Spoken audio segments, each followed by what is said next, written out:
आप देख रहे हैं एबीटी न्यूज, हर खबर आप तक।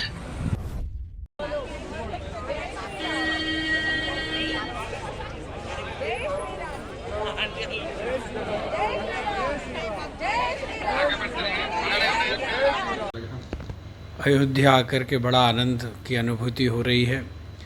भगवान श्री राम की ये भूमि है जहाँ साक्षात भगवान नारायण ने सूर्यवंश में राम अवतार लिया। तो यहाँ आने के बाद में वही प्रतीति होती है, चारों तरफ वही अनुभूति हो रही है कि भगवान श्री राम चारों तरफ विद्यमान हैं और उनकी कृपा है। तो परम आनंद की अनुभूति हम लोगों को यहाँ हो रही है और यहाँ के लोगों को देख के भी बड़ा आनंद आ रहा है। अयोध्यावासी भी भगवान श्री राम के ही स्वरूप हैं। तन निवासी जगन्नाथ, भगवान शंकर कहते हैं कि अयोध्यावासी तो भगवान जगन्नाथ का स्वरूप हैं। सत्यम सत्यम वदाम्यहम, भोले बाबा के शब्द हैं। तो परम आनंद यहाँ आ रहा है। और जानकी महल में हम लोग बैठे हैं तो ये माता जानकी की सन्निधि हम लोगों को प्राप्त हो रही है। तो माँ का आशीर्वाद प्राप्त हो तो पिता अपने आप ही कृपा कर देते हैं। तो माँ के चरणों में बैठ के राम जी हमारे पिता तुल्य हैं, तो उनका बड़ा आशीर्वाद मिल रहा है। महाराज जी, बड़ी अच्छी बातें आपने कही है। अयोध्या संघर्षों में रही 540 वर्षों के बाद, आप जैसे सनातनियों ने तमाम पिछले कई दशकों से संघर्ष किया, उसके बाद प्रभु श्री राम का मंदिर बना। लेकिन जहाँ से आप हैं, मथुरा वृंदावन से, वहाँ प्रभु अभी भी संघर्ष में हैं। क्या कहना चाहेंगे? 100 करोड़ हिंदुओं का भारत है, उसके बाद भी संघर्ष चल रहा। हमारे ईष्ट, हमारे आराध्य जो हैं, वो अभी भी अपने जहाँ प्रकट हुए उनका स्थान विवादों में चलता है। तो इस पर आपका क्या कहना है? बहुत अच्छी बात आपने कही है। राम जी का मंदिर तो बन गया और प्रभु श्री राम 540 वर्ष के बाद में अपने स्थान पर विराजमान हुए हैं। तो इस दृष्टि से तो सत्य सनातनियों की विजय हुई है, लेकिन अभी वह विजय पूर्ण रूप से नहीं है, क्योंकि मथुरा में जहाँ भगवान श्री कृष्ण का अवतार हुआ, कृष्ण जन्मभूमि अभी भी आक्रांताओं द्वारा उसको अपने अंडर में उन्होंने लिया हुआ है। उसके लिए भी संत, ब्राह्मण और हमारे जो सनातन धर्मी हैं वो लोग प्रयासरत हैं कि कैसे भी करके उसको मुक्त किया जाए। और भगवान श्री कृष्ण की उस स्थली पे भीड़ तो बहुत होती है, लोग आज भी जा रहे हैं, ऐसा नहीं है, लेकिन फिर भी जो स्थल है उसमें पूजा करें तो उसका एक अलग आनंद है और उसके लिए प्रयासरत हैं। बहुत जल्दी सरकार भी प्रयासरत है। यहाँ जो हमारे इस समय कहे मुख्यमंत्री हैं, प्रशासक हैं, वो भी एक संत मूर्ति हैं, संत स्वरूप हैं।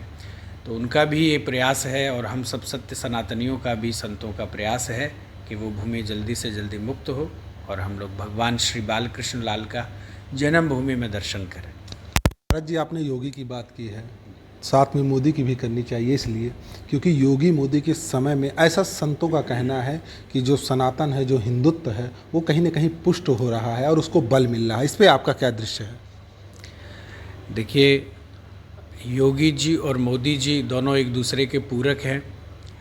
मोदी जी हमारे धर्म के लिए विगत 20-25 वर्षों से सत्ता में रह कर के कार्य कर रहे हैं और योगी जी जो इस प्रदेश को आज संभाले हुए हैं, हम लोग अन्यत्र कहीं किसी प्रदेश में भागवत करने जाते हैं, राम कथा प्रभु का नाम लेने जाते हैं, तो वहाँ के जो लोकल निवासी हैं वो एक ही बात कहते हैं कि हमको अभी वर्तमान में मोदी जी और आगे योगी जी जैसा प्रधानमंत्री प्राप्त हो।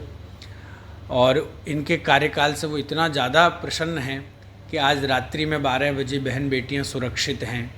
संत महात्मा गर्व से जाते हैं। हम लोग फॉरेन कंट्रीज़ जाते हैं तो वहाँ भी अब भारतीयों का बहुत सम्मान है। तो ये मोदी जी का प्रयास है जो हमारे भारत को विश्व पटल पर वो ऊंचाइयों तक ले जा रहे हैं और सुख समृद्धि और विकास का जो पहिया है उसको बहुत तेज़ गति से चला रहे हैं। तो वो भी बहुत बहुत धन्यवाद के पात्र हैं और हम तो कामना करते हैं ये दोनों ही और इनका जो भी समाज है जो अच्छा कार्य कर रहा है धर्म के प्रति, वो ऐसे ही बढ़े और सुरक्षित रहे। महाराज जी, बहुत अच्छी बात आपने कही। कानून व्यवस्था को लेकर बहुत अच्छा सुधार हुआ है, जिसकी दुनिया तारीफ कर रही है, यूपी में तो खास तौर से। महाराज जी, मेरा अगला सवाल है, आप भागवत कथा कहने आए हैं, 300-400 भक्त आपके साथ हैं, बड़ा खर्चा आता है इसमें, लेकिन जो भक्त लोग इस खर्चे को वहन नहीं कर सकते हैं, वो किस तरह इसके पुण्य के भागी बने और किस तरह से इससे जुड़ें ताकि उनका भी कल्याण हो सके? ये जो भगवान की कथा है, यहाँ पे राम कथा कर रहे हैं, ये हमारे जीवन की लगभग 34वीं राम कथा श्रवण करा रहे हैं और श्रीमद् भागवत के 628 आयोजन हम कर चुके हैं। सबसे पहली भागवत हमने की थी सन 1995, 16 मार्च 1995 को, और राम कथा की थी सन 2001 में। तो आपने कहा इतने भक्त लोग आए, यहाँ भी लगभग 1000-1200 भक्त आए हैं और आ रहे हैं, ठाकुर जी की कृपा होगी। देखिए, ये तो एक ऐसा अथाह सागर है जिसका जैसा भाव होता है। भगवान कहते हैं, भाव का भूखा हूँ मैं, भाव ही बस सार है, भाव से मुझको भजे तो भव से बेड़ा पार है। भगवान को भाव चाहिए। जिसकी जितनी सामर्थ्य होती है, इनकी लाखों की सामर्थ्य है, वो लाखों लगा रहे हैं, जिसकी करोड़ों की है वो करोड़ों लगा रहे हैं। और बाकी सत्संग तो आप कहीं भी सुन सकते हैं, आयोजन कोई भी कराए श्रोताओं के लिए, कहीं किसी के लिए मना नहीं है, बस मन होना चाहिए। और ऐसा नहीं कि भगवान किसी धनवान के यहाँ जाते हैं।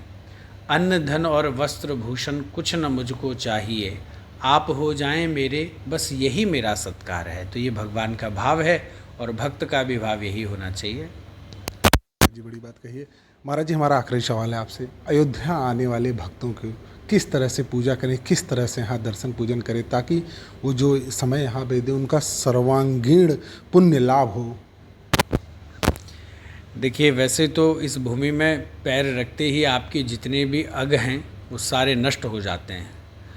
ये बड़ी ही पुण्य सलीला भूमि है। सरयू माता यहाँ पर बह रही हैं, जो साक्षात गंगा जी का ही स्वरूप है। सरयू तब दर्शनात् मुक्ति, उनके दर्शन मात्र से, आप अगर सरयू माता में स्नान नहीं कर सकते हैं तो केवल दर्शन मात्र से, आचमन मात्र से ही आपके पाप नष्ट हो जाते हैं। जो भी भक्त यहाँ आए वो यही भाव लेकर के आए कि ये ठाकुर जी का धाम है और यहाँ आने से, यहाँ स्नान करने से, यहाँ प्रभु को वंदन करने से हमारे पाप नष्ट होते हैं। लेकिन तीर्थ में आके दो बातों का विशेष ध्यान रखें। एक तो यहाँ की गंदगी ना करें। आजकल हम लोग देखते हैं हमारे तीर्थों में हम लोग बहुत गंदगी मचा देते हैं। तो एक तो इस तीर्थ को आप स्वच्छ रखें, सुरक्षित रखें। दूसरा, आप यहाँ आकर के इस भाव से आएँ कि ठाकुर जी यहाँ विराजमान हैं, इसलिए पाप ना करें। क्योंकि संसार में कहीं भी किया हुआ पाप तीर्थ में आने से, और उसमें भी अयोध्या आने से, मथुरा वृंदावन आने से नष्ट हो जाता है, लेकिन तीर्थ में किया हुआ पाप नष्ट नहीं होता है। तो इन दो बातों का ध्यान रखें और भगवान श्री राम लला का दर्शन करें और पूर्ण आनंद लें इस भूमि का। और हम चाहते हैं ज़्यादा से ज़्यादा संख्या में लोग अयोध्या की भूमि पधारें और सबको भगवान का दर्शन लाभ हो। महाराज जी, जो आपके भक्त हैं, जो आपके अनुयायी हैं, जो आपको लगातार सुन रहे हैं, उनके लिए आपका क्या संदेश होगा? हमारे चैनल के माध्यम से आप उनको क्या संदेश देना चाहेंगे ताकि कल दर जब भी आपको जो देखे तो उसको वो चीज़ अपने अंदर आधारित कर ले?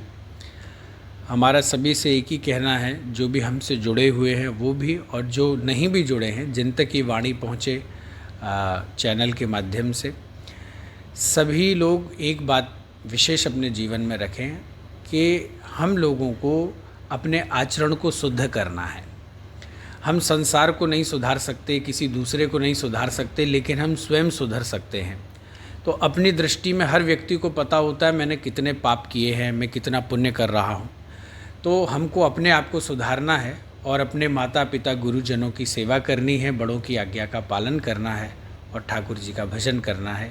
यही जीवन का मूल है, यही सार है और इसी में जीव का कल्याण है। तो सबसे बड़ा मूल मंत्र ये है कि खुद को आप सुधारिए, व्यक्तित्व को आप अपने बनाइए, खुद को सात्विक रखिए, पवित्र रखिए, तो चीज़ें खुद ब खुद बदलती चली जाएंगी। एवीटी से आनंद त्रिपाठी, अयोध्या।